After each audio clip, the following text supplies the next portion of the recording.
Bonjour et bienvenue sur la chaîne Sunwhale. Donc comme d'habitude, n'hésite pas à t'abonner, à liker et à commenter. Ça apporte de la visibilité à la chaîne et ça aide également au niveau de l'algorithme.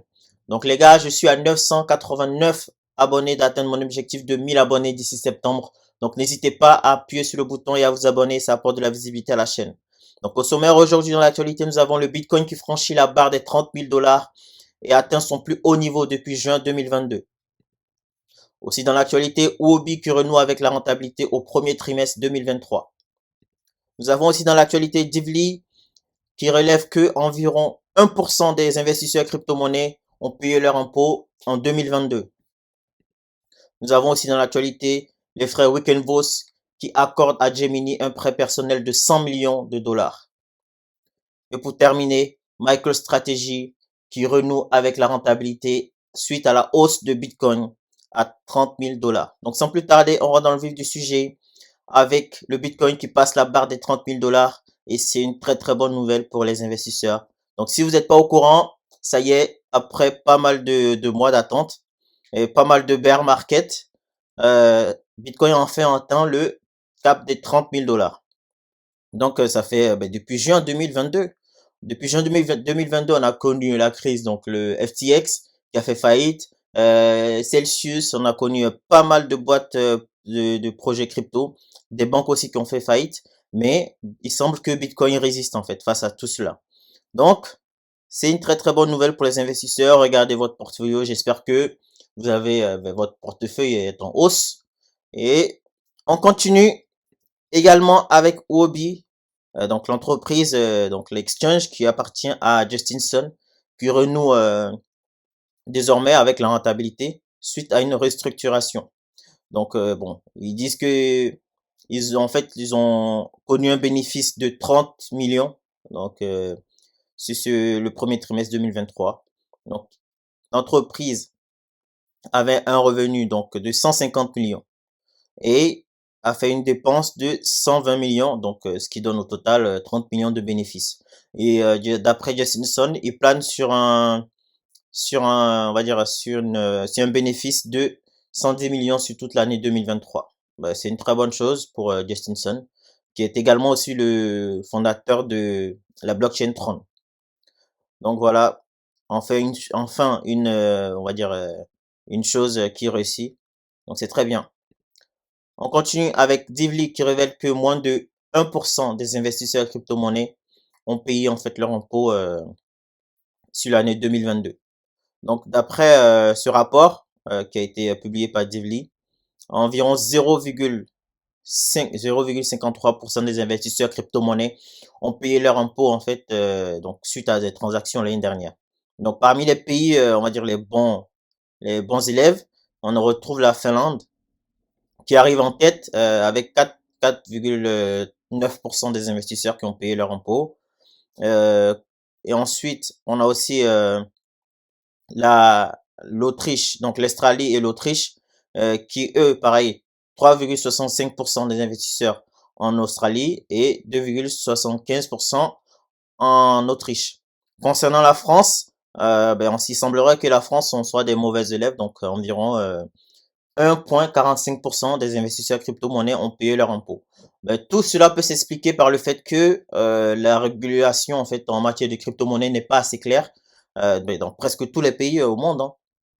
Et notamment aussi du fait que dans la plupart des pays, le taux d'imposition concernant les crypto-monnaies est très très élevé et donc du coup ça incite pas les gens à forcément déclarer leur impôt. Donc je suis pas en train de vous motiver à ne pas payer vos impôts. Chacun est responsable de ses actes. Donc voilà, mais si ça vous intéresse, il y a d'autres pays où il n'y a pas d'impôt en fait sur les crypto-monnaies et vous n'êtes pas en fait du coup hors la loi. Sachant que par exemple en France, la taxe, la flat tax est de 30%. Donc imaginez, vous gagnez 100 000 euros de bénéfices, vous devez payer en fait 30 000 euros de taxes. Donc ça n'incite pas beaucoup de personnes. Donc on continue avec les frères Winklevoss qui accordent un prêt personnel de 100 millions de dollars à leur entreprise Gemini. Donc Gemini, ça appartient aux frères Winklevoss. Si vous ne savez pas qui sont les frères Winklevoss, regardez le film de Social Network sur la création de Facebook. il s'agit des frères jumeaux en fait, qui étaient à la base censés être des associés de Mark Zuckerberg, mais finalement qui se sont fait avoir. Donc en fait, ils ont décidé de prêter 100 millions de dollars personnels de leur fonds personnel à Gemini. Donc Gemini, en fait, c'est un exchange qui appartient du coup aux frères Winklevoss, mais qui n'arrivait pas à, on va dire, à avoir des prêts de la part des, on va dire, des banques et tout, et d'autres investisseurs. Donc du coup, ce qui a obligé en fait les deux frères à sortir eux-mêmes l'argent de leur poche pour ne pas en fait laisser tomber leur entreprise, quoi. Ne pas laisser couler leur entreprise. Donc voilà. Eux aussi, ils sont, et sachant qu'eux aussi, ils sont également en conflit avec l'entreprise Grayscale, donc de Digital Currency, là. Donc voilà, les frères Winklevoss qui sortent de l'argent de leur poche pour pouvoir faire en sorte que leur entreprise, en fait, tienne. Et pour terminer, MicroStrategy, donc qui est enfin dans le bénéfice, après avoir passé 305 jours sous l'eau en fait. Donc MicroStrategy, c'est une entreprise qui n'arrête pas d'acheter des bitcoins. Donc actuellement ils possèdent environ 140 000 bitcoins dans leur portefeuille en fait, hein, pour un total de 4,17 milliards, 4,17 milliards de dollars. Donc dans laquelle en fait on retrouve en majorité du bitcoin, quoi. Ils ont récemment aussi acheté en fait pour 1045 bitcoins pour une valeur de 23 millions 900 000 dollars. Donc ce qui est assez énorme. En fait, ils continuent d'acheter, ils achètent, ils achètent. Ils possèdent, je crois, il y a eu un rapport qui est sorti récemment disant qu'ils possèdent environ 1% de tous les bitcoins qui existent actuellement. Donc voilà, après pas mal de mois dans le mal, enfin ils sortent on va dire, vainqueur de ça, quoi. Il y a pas mal de personnes qui se moquaient de MicroStrategy et Michael Saylor, qui était le boss de MicroStrategy, disant qu'ils avaient fait un mauvais choix d'acheter des bitcoins assez régulièrement, quoi. Et au final, ça porte ses fruits, et voilà.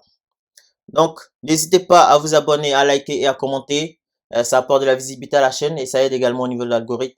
Donc, comme je vous ai dit, j'ai un objectif d'atteindre de 1000 abonnés d'ici septembre. Et donc, du coup, là, pour l'instant, je suis à 989 abonnés pour atteindre cet objectif-là. Donc, n'hésitez pas à vous abonner.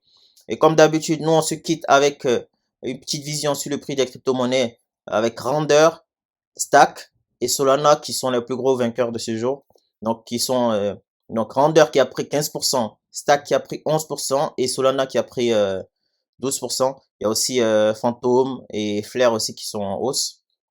Donc c'est très très bien pour les crypto-monnaies.